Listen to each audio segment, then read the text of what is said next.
start of a new decade is bringing long overdue change in animal testing, and for the first time in history, Congress has set a deadline to end government animal testing. And here to explain are Justin Goodman of the White Coat Waste Project and Louise Linton of the Louise Linton Charitable Fund. So welcome, guys. Thank you. It's nice to be here. Yes, Happy New Year. I think we still get to say that for this week, and then after that, I think Happy we New have to Decade, retire it. Dr. Katy. There we go. And then we can retire it. So, so Justin, it's always exciting to have you here because you always tell us about these crazy things that our government is doing and how you guys are helping the animals that are in the wake of this. So let's start with some of the wins that we have. We mentioned the fact that we have a deadline. Tell me about that. Yeah, and I think you set it up perfectly. I mean, we've made history. I mean, thanks to your support. Obviously, you've been a great advocate on these issues, and Louise has been an incredible ally, making inroads where no one else could in the federal government. We've gotten 3 federal agencies to basically Congress forcing them to set timelines for when certain animal testing has to be finished. So the NIH has to produce a report. NIH, based here in Bethesda, has to produce a report on efforts to end testing on monkeys. The FDA has to set a timeline, a specific timeline for ending primate testing. And the biggest victory, and something we've talked about here before, is the VA, the Department of Veterans Affairs, has to phase out dog testing, primate testing, and cat testing by 2025. And like you said, this is the first time in history we've seen these type of hard deadlines set for the end of animal testing. And this comes on the heels of other big victories. I was almost said this year.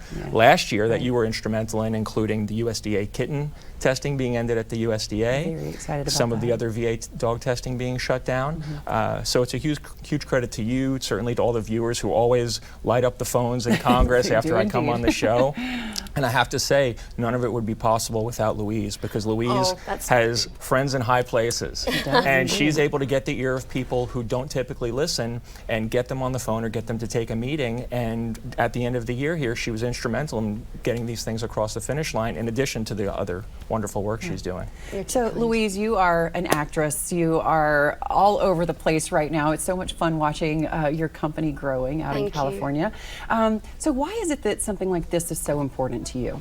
Well, I've always cared very much about animal welfare, but I've always felt as though it's a futile battle and that there is nothing that can be done and that everything is systemic and cyclical and frustrating, there's nothing you can ever do.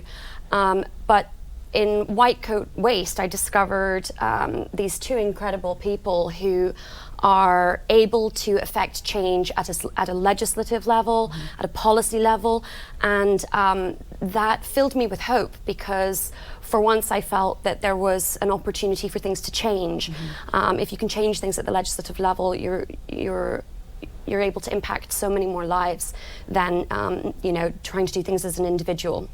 Right. And you actually have established your own fund now as well. So tell me about that. So it's the Louise Linton Charitable Fund. We exist just to donate to other 501c3s that we feel are deserving. And so that includes social compassion in legislation, social compassion legislation and the White Coat Waste Project. Social Compassion in Legislation is an incredible organization based in California, and they too have affected huge changes in California over the last year. There's been a ban on fur trapping. You can no longer sell fur in California in any stores as of this month. They've also succeeded in banning any cosmetics, the sale of any cosmetics in California that have been tested on animals, which I think is really exciting. And they've also banned the use of exotic animals in circuses and roadside zoos. So organizations like White Coat and Social Compassion are really sort of leading the charge in terms of legislative change and change at the policy level. So it's an honor to be able to be involved with them, because they're kicking ass and taking names. I know, they absolutely are. Take new prisoners. And he's so humble over here, saying that like I had anything to do with me, by the way. I mean, they're the ones in there fighting the fight every single day, and it's like he and Anthony and Julie are just really out there busting it every day. Listen, it's a group effort. We have 2.5 million people who are taking action on our campaign. So obviously we have folks like you who are influencing a lot of people at once, but we have so many people who are taking action every single day, whether they're sending a tweet or an email or making a phone call to Congress. That's what makes this work. And then you really need to use every tool in the toolbox. Animals, luckily, have a lot of friends right now. More people oppose animal testing than ever, and we're at a tipping point. More people oppose animal testing than wearing fur.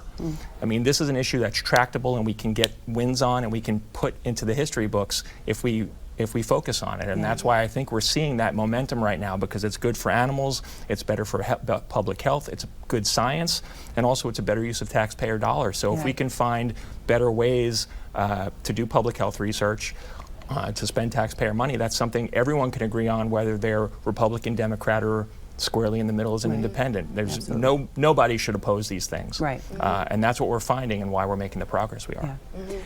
Last 30 seconds, how are your rescue pups doing? I know you've just gotten a brand new one as well. We've 7. 7 now. They're all amazing. You know, they bring so much joy into our life, and they make us so happy. And now with the fund, I'm able to contribute to other rescues and sort of help dogs that have been in situations like dog fighting. So it's like Justin said, it's a team effort. Yeah, absolutely. Well, we're so proud of all that you're doing here, and so happy to have you in Washington with us again.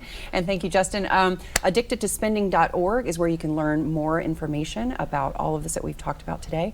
And thank you both again.